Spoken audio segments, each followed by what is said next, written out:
Hello friends, printer repairing सीखने के लिए सब्सक्राइब करें हमारे इस चैनल को और बेल आइकन को ज़रूर प्रेस करें। तो हेलो फ्रेंड्स, तो आपको फिर से हमारा यूट्यूब चैनल में आपको स्वागत है। तो आज हम जो बताने जा रहे हैं आपको HP LaserJet 1020 प्रिंटर्स के गियर असेंबली के बारे में। तो देखिए गियर असेंबली किस तरह से मोटर से कनेक्ट होकर वर्क करती है और उसमें कौन कौन से गियर लगे होते हैं, कितने गियर लगे होते हैं, उस गियर में क्या क्या स्प्रिंग लगे होते हैं। तो सारे चीज़ के बारे में मैं आपको एक स्टेप बाय स्टेप में बताने जा रहा हूँ।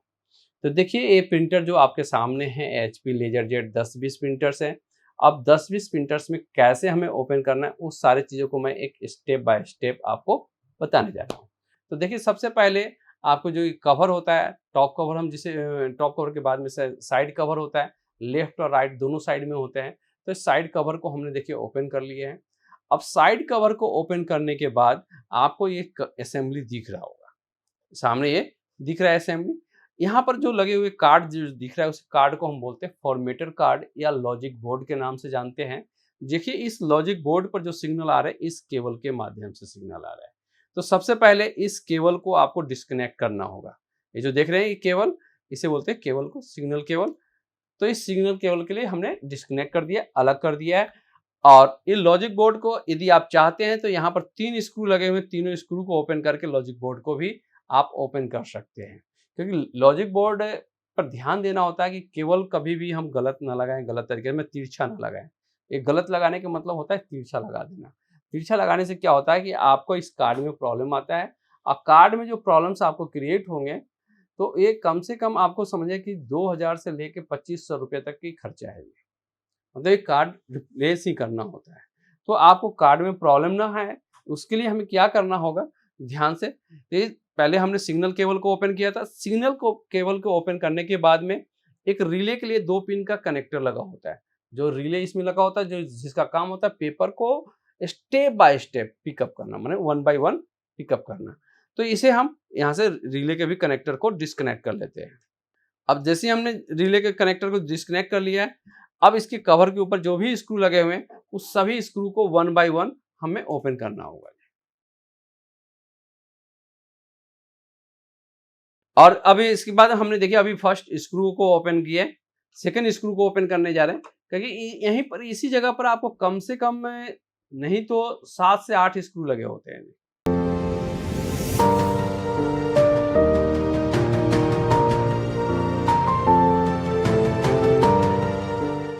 एक स्क्रू बॉटम साइड में भी लगे हुए हैं।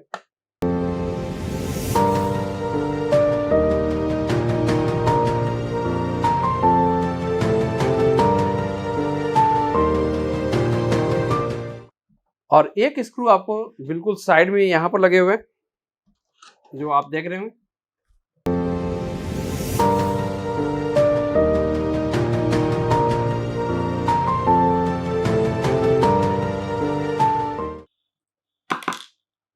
तो देखिए मैंने बोला ही था कि कितने स्क्रू, देखिए यहाँ पर हमने 6 स्क्रू को ओपन कर लिया है।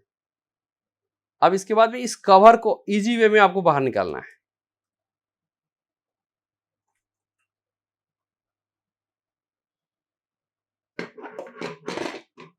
तो देखिए ये गियर भी असेंबली किस तरीके से लगे हुए हैं वो भी मैं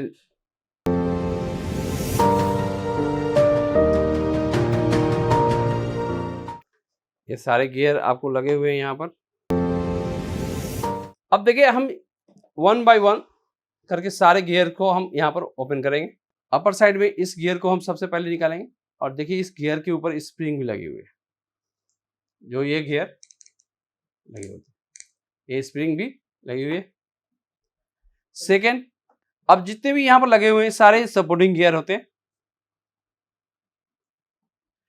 जो आप ये गियर देख रहे हैं इस गियर के द्वारा ही टोनर कार्टेज जो लगा होता है, इसमें टोनर लगा होता है, इस टोनर कार्टेज को देखिए क्लिप भी लगा के द्वारा इसे गियर के द्वारा ही घुमाया जाता है। देखिए जो इससे ऐसे जाके कनेक्टिविटी में होती है। तो ये मेन हमारा गियर होता है जो टोनर कार्टेज को रोटेट कराते रहते हैं। अगर इस क्लिप को भी आपको निकालने की इरादा है तो निकाल सकते हैं। कभी कभी क्या होता है ये टूट जाती है इस जगह से, या क्लिप से निकल जाती है तो भी आपको टोनर कार्ट्रिज को निकालने और लगाने में दिक्कत प्रॉब्लम्स क्रिएट होते हैं। और अब इसके बाद जितने भी सपोर्टिंग गियर लगे हुए हैं सभी गियर को आराम से आप बाहर निकाल सकते हैं। देखिए ये हमारा मेन गियर है, जो देख रहे सबसे बड़ा गियर है, ये मेन गियर है जो हमारे मोटर से कनेक्टिविटी में होता है। जो देख रहे हैं आप यहाँ पर मोटर लगा हुआ है, इस मोटर को बोलते हैं feed gear assembly motor. Feed gear assembly motor जो पेपर इन से लेकर आउट तक वर्क करता है। आप देख रहे हैं यहाँ पर गियर असेंबली, इसमें आपको गियर इसी गियर के माध्यम से पेपर इन ही होता है, मैंने पेपर पिकअप भी होता है, फिर पेपर इन होता है और पेपर आउट भी होता है जी। तो इसी मोटर का काम होता है, एक ही मोटर जो लगा होता है paper feed gear assembly motor उसे बोलते हैं कि उसे पेपर इन से लेकर पेपर आउट तक वर्क करता है। अब देखिए आपको ज्यादातर जो प्रॉब्लम्स कभी कभी क्रिएट होते हैं कि जो आपको एक गियर्स लगे हुए हैं, जो आप देख रहे हैं एक गियर्स के जो टीथ होते हैं वो कट जाते हैं और इसे कारण इसके बाद में प्रॉब्लम्स क्रिएट होता है। ठीक है, तो आपको तो जिसके कारण क्या होता है कि वो स्लिपिंग करने लगता है, जिसके कारण आपको बहुत सारे इशू होते हैं क्रिएट होते हैं, जिसमें आपको लगेगा कि ये प्रॉब्लम्स कैसे हो रहा है। तो आपको सबसे पहले सभी को खोलने के बाद ये जो कट लगे होते हैं, माने गियर का टीथ जो बने होते हैं, उस टीथ को हमें ध्यान से देखना होता है कि कोई घिसा हुआ तो नहीं है। अगर ये घिस जाते हैं तो आपका पेपर जाम का प्रॉब्लम्स भी क्रिएट हो सकता है, आवाज भी क्रिएट होते रहता है, घर घर घर घिसने की आवाज आएगी, कभी कभी तेज आवाज भी होती है। तो उस आवाज में कभी ज्यादातर ये प्रॉब्लम आपको ये जो पिकअप देख रहे हैं ये पिकअप रोलर से जाके कनेक्टिविटी में होता है, इस गियर का प्रॉब्लम होता है। तो इस गियर को भी आप निकाल कर आप रिप्लेस कर सकते हैं, ज्यादा दूर नहीं। इसके एक लॉक होते हैं ऊपर में, जैसे देखिए मैं अभी लॉक को इसे प्रेस कर लिया और इसे बाहर भी कर लिया जी, देखिए बाहर भी हो गए, देखिए बाहर भी हो गया। तो बाहर होने के बाद इसे देख भी सकते हैं, खोल भी सकते हैं और इजी वे में देख सकते हैं कि अंदर के जो एक कट बना हुआ है, जो देख रहे हैं अंदर में टीथ बने हुए, ये टीथ घिस जाते हैं। घिस जाने के बाद वो फिर स्लिपिंग होने लगते हैं और स्लिपिंग होने के बाद ये एरर दे देता है। एरर आपको आएगा, पेपर से रिलेटेड भी बहुत सारे प्रॉब्लम्स आएंगे, सुनेंगे कि ये भी प्रॉब्लम्स आपको मिलते हैं कभी कभी, 10 पेज तो सही आ रहा था, 11वें पेज में पेपर फंस गया जी, बाकी और सारे चीज देख रहे हैं कि ओके है, लेकिन पेपर किस जगह फंस रहा है ये भी हमें जानना जरूरी होता है कि बिना उसे देखे हम नहीं बता सकते कि ये 100% की एक फॉल्ट किस चीज का है। देखिए स्टेप बाय स्टेप हम लगाएंगे भी, तो कैसे, तो सबसे पहले इस जो गियर को हमने लास्ट में ओपन किया इस गियर को लगा लेते हैं। इस गियर को लगाने के बाद मेन गियर जो हमने देखा, मेन गियर ये जो देख रहे हैं सबसे बड़ा सा गियर है, इसे बोलते हैं मेन गियर। इस मेन गियर को हम यहां पर लगाते हैं, जो मोटर से बिल्कुल मूवमेंट होनी चाहिए, ये जो देखिए मोटर से कनेक्टिविटी में है। अब इसके बाद में सेकंड जो हमारे गियर्स आ जाएंगे, ये जो देख रहे हैं अपर साइड में कट में बैठ गए। तो अब हम ये स्टेप बाय स्टेप सभी गियर को कनेक्टिविटी में करते चलते हैं। तो फर्स्ट में हम मेन गियर को लगा रहे हैं यहां पर, सेकेंड में हम सपोर्टिंग गियर जो मेन गियर के साथ में जुड़े हुए हैं। अब इसके बाद में ये भी हमारा सपोर्टिंग गियर ही है। इस क्लिप को लगाना बहुत जरूरी होता है, अगर एक क्लिप आप सही से नहीं लगाते हैं तो आप टोनर कार्ट्रिज को निकालने और लगाने में आपको बहुत सारी प्रॉब्लम्स क्रिएट होंगे जी। बाई चांस कभी कभी ऐसा भी होता है कि टोनर कार्ट्रिज तो कनेक्ट लग तो जाता है लेकिन वो निकल नहीं पाता है। तो इससे हम टोनर को बाहर भी कर लेते हैं।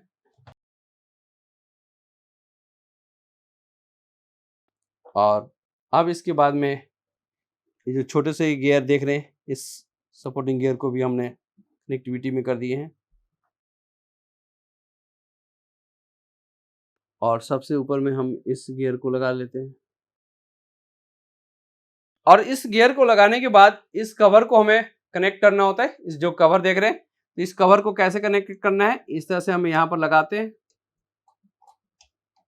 थोड़ा सा इसे तिरछा कर लेना होगा अपने साइड में, और इसे फिर सभी गियर को देखते हुए देखिए बैठ गया है। और 1 बाय 1 जितने भी स्क्रू हमने ओपन किए थे सभी स्क्रू को कनेक्टिविटी में करते चल रहे हैं।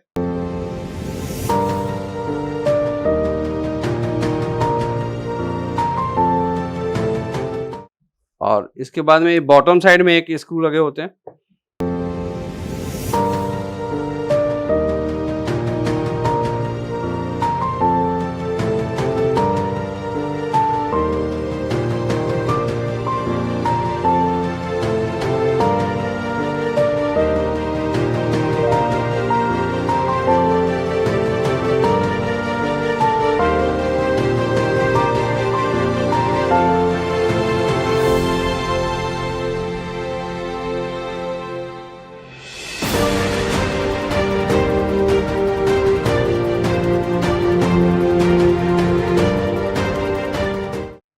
और इसके बाद में लास्ट जो गियर बचे हुए हैं, इस गियर को भी हम कवर में यहाँ पर लगा देते हैं, इस पॉइंट पर।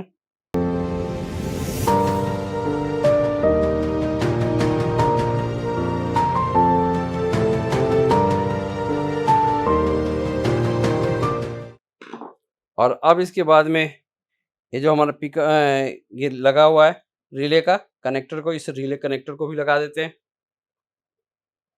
और जो मेन सिग्नल कनेक्टर लगा हुआ है जो लॉजिक बोर्ड से जो कनेक्टिविटी में है, इस लॉजिक बोर्ड वाला कनेक्टर को भी लगा देते हैं।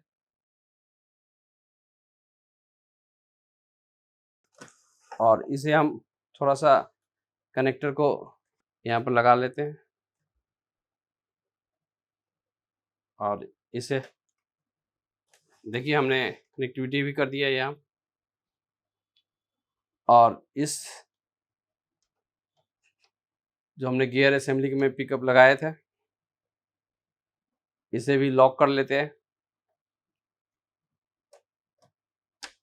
अगर इसे हम लॉक नहीं करेंगे तो टोनर कार्ट्रिज को निकालने और लगाने में दिक्कत होगी। तो देखिए आप टोनर कार्ट्रिज को भी हम लगाने जा रहे हैं।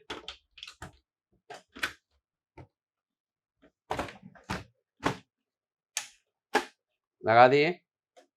अब हम इसमें पावर ऑन करेंगे। देखिए डेटा केबल को हम सबसे पहले कनेक्टिविटी में कर रहे हैं। क्या होता है कि देखिए गियर लगाने के लिए या कोई भी चीज हम फॉल्ट्स को सोल्व करते हैं तो पावर ऑन करने के बाद ही पता चलता है क्लियर कि ये प्रॉब्लम सोल्व हुआ भी है या नहीं। तो देखिए अब हम पावर ऑन करने जा रहे हैं।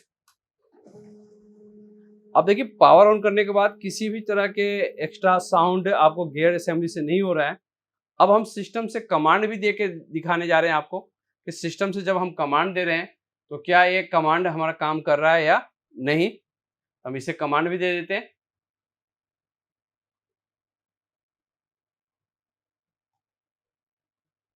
प्रिंट प्रॉपर्टीज में चले जाते हैं और प्रिंट टेस्ट पेज हम यहाँ से क्लिक कर देते हैं। जैसे हमने प्रिंट टेस्ट पेज का क्लिक किया है तो देखिए इनिशियलाइजेशन मूवमेंट स्टार्ट हो गया है। अब इनिशियलाइजेशन मूवमेंट स्टार्ट होने के बाद अब यहाँ से क्या होगा, पेपर पिकअप का होगा जी। पेपर पिकअप होगा और यहाँ पर पेपर प्रिंट होकर ये बाहर होने शुरू हो जाएगा। लेकिन देखिए यहाँ पर एक इशू हो रहा है कि आपका पेपर यहाँ पर जाम हो चुका है। हाफ पेपर आने के बाद पेपर जाम हो गया और एरर भी आ गया है यहाँ पर।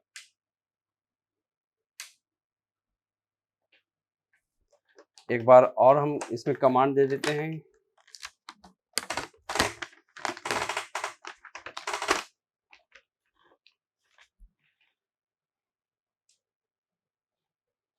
हमने सबसे पहले पावर ऑफ किया, पावर ऑन करेंगे फिर दोबारा, और फिर हम दोबारा इसमें कमांड देने जा रहे हैं। देखिए हमारा इनिशियलाइजेशन मोमेंट कंप्लीट हो गया है, पेपर पिकअप हुआ और देखिए ये हमारा पेज प्रिंट होकर भी बाहर आ गया। आप देख रहे हैं कि पेपर भी प्रॉपर वे में बाहर आ गया।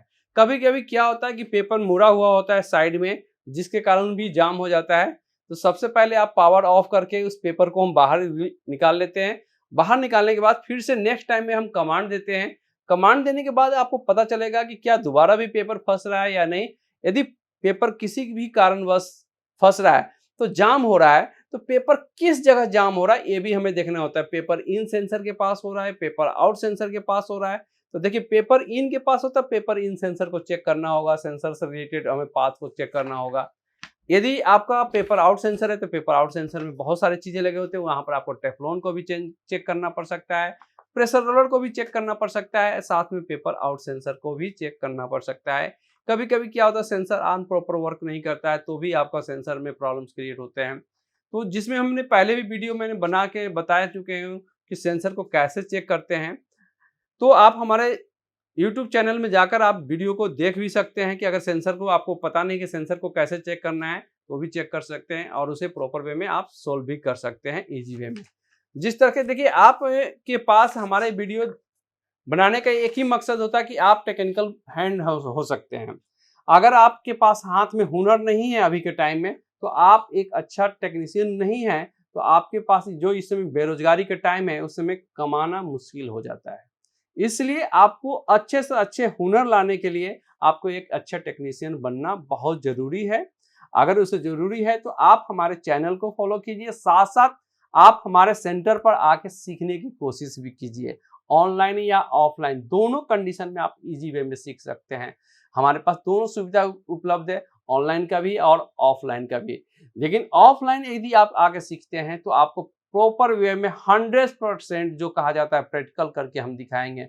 देखिए एक एक पार्ट्स कैसे लगा होता है, आपके हाथों से खुलवाएंगे, आप खुद आके प्रैक्टिकल कीजिएगा, आपको सारा चीज कंसेप्ट क्लियर हो जाएगा। लेकिन ऑफलाइन में तो हम आपको वीडियो हम दे सकते हैं, हमसे जो भी प्रॉब्लम आप पूछिएगा तो आप हम बताएंगे। हमारे पास इस तरीके से बहुत सारे लोग अभी तक कर चुके हैं, बहुत लोग हाथ का हुनर सीख चुके हैं। इसलिए जो देख रहे हैं कि अभी लोग बहुत सारे लोग जो छोटे मोटे काम करते थे वो आज अच्छे अर्निंग कर रहे हैं। मैं नहीं बता सकता हूं, अगर आप हमारे सेंटर पर आइए तो हम आपको मिलवा सकते हैं, ऐसे ऐसे लोगों से बात करवा सकते हैं, लाखों लाख रुपया कमा रहे हैं। ठीक है, यदि अच्छे आपको अपनी कमाई को बढ़ाना है, अच्छे जहां पर आपको लाखों लाख रुपया कमाना है, तो आपको हाथ का हुनर सीखना बहुत जरूरी है। थैंक यू, धन्यवाद।